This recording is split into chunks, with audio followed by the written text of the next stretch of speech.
अकोला पश्चिम विधानसभा निवडणुकीच्या निकालाला आव्हान देणाऱ्या याचिकेने आता महत्त्वाचे वळण घेतले आहे।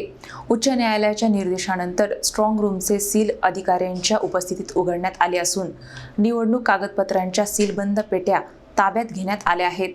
2024च्या विधानसभा निवडणुकीतील अकोला पश्चिम मतदारसंघाच्या निकालाला आव्हान देणाऱ्या निवडणूक याचिकेच्या पार्श्वभूमीवर महत्त्वाची प्रक्रिया पार पडली।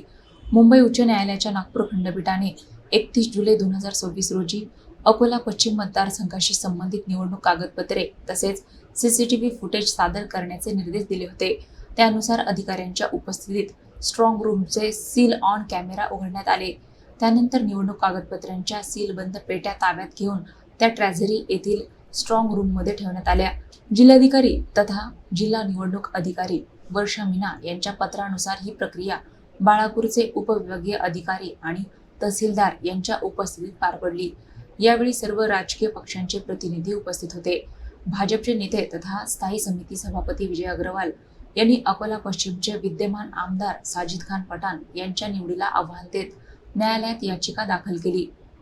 2024च्या निवडणुकीत अग्रवाल यांचा 1300 मतांनी पराभव झाला होता।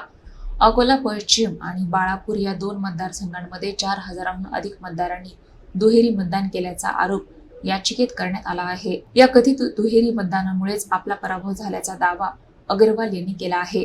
आता न्यायालयीन प्रक्रियेत या दाव्याबाबत पुढे काय निष्पन्न होते याकडे सर्वांचे लक्ष लागले आहे।